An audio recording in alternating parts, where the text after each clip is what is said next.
Salut les artistes, j'espère que vous allez bien. Pour cette vidéo, on teste les Lighting Pink de chez Pulse, 80% tungstène en 22 grammes et les fléchettes sont au prix de 39,95 €.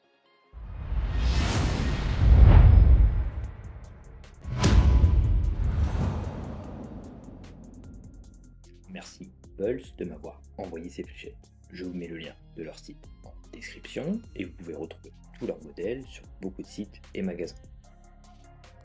Avec l'avant de la boîte, on a un premier visuel sur les fléchettes et le nom du modèle.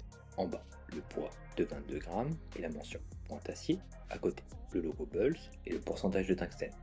Sur l'arrière, le logo Pulse et le nom du modèle, un descriptif du modèle. Je mettrai la traduction complète en description de vidéo et ensuite le détail de la boîte. Avec à l'intérieur, dans une boîte de transport, on a les 3 fûts, 3 tiges aluminium noires taille médium et 3 sellettes standards 100 microns. Le fût mesure 50 mm de long pour 6,9 mm de diamètre, avec des pointes de 26 mm de long.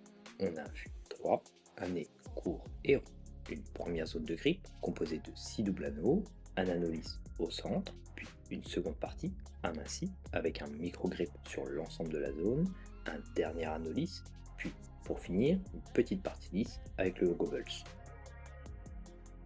Le centre de gravité se situe juste après le centre du fût, au niveau de l'anneau lisse séparant les deux zones de grippe. Un 7 sur 10 pour le grip. Les deux zones de grip sont de même intensité, même si on a un fraisage et une découpe différentes sur l'avant et sur l'arrière du fût, les deux zones offrent une bonne sensation d'accroche au bout des doigts. Sur l'avant, les doubles anneaux sont assez bien espacés, permettant de pouvoir caler ses doigts. Sur l'arrière, la partie amincie offre également une bonne prise, plus le micro-grip qui vient renforcer la prise en main à ce niveau. Avec une prise sur l'avant du fût, ça fonctionne bien. Le grip est classique, mais il offre une bonne accroche et la zone est assez grande pour différentes prises en main. La partie affinée sur l'arrière est agréable également. Elle permet de bien caler mes doigts, toujours au même endroit sur le fût.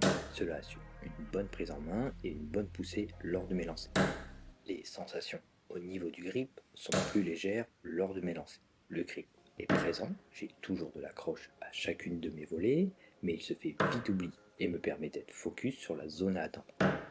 Dans l'ensemble, les fléchettes sont stables en vol, un peu lent, mais c'est correct. Il y a de l'angle, même avec des tiges alu, mais cela peut être modifié avec un lancer plus puissant que le mien et ou un setup tigelette différent. Passons au test complet. On utilise des tiges courtes, on a un gain de vitesse. La fléchette est stable en vol, mais elles ont tendance à piquer du nez et avoir pas mal d'angle à l'arrivée. Pour les tiges intermédiaires, la vitesse est correcte, avec toujours un vol stable, un peu d'angle quand même, mais c'est correct. Et pour les tiges médium, le vol est assez lent, mais la fléchette reste stable et on obtient un angle un peu plus plat à l'arrivée. En utilisant des sellettes slim, on a un vol plus rapide, la fléchette est stable avec un angle plat à l'arrivée, ce qui offre une bonne visibilité pour les lancers suivants. Avec les poires, on a un peu plus de portance. L'angle n'est pas très plat à l'arrivée, mais ça fonctionne bien. La fléchette a une bonne vitesse et reste stable en vol. Pour les cailles, on garde une bonne vitesse et on gagne un peu plus en stabilité, une forme qui s'adapte bien avec ce poids. La forme standard, la fléchette est un peu plus lente. En vol, on a un peu plus d'angle à l'arrivée, mais ça reste toujours stable. Et pour les Dimplex, le vol est assez lent, mais très stable. Ça fonctionne, mais ce n'est pas l'optimal. Avec ce poids, un modèle un peu plus lourd sera plus avantageux. Pour la personnalisation de ces fléchettes, j'ai choisi des All-in-One Condorax Rose en médium.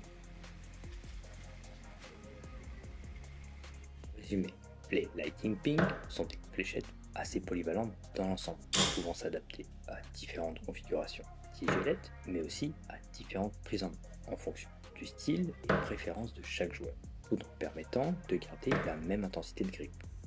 La prise en main est agréable, que ce soit sur l'avant ou l'arrière du fût, avec une préférence pour la partie amincie qui me permet une bonne poussée de la fléchette lors du mélange. Des fléchettes ont un bon rapport qualité prix, à moins de 40 € avec un design simple, efficace et juste ce qu'il faut d'accroche. Merci d'avoir regardé cette vidéo et merci à Pulse. Si le contenu te plaît, n'hésite pas à le partager, à t'abonner à la chaîne pour me soutenir et ne pas louper les prochaines sorties. A bientôt.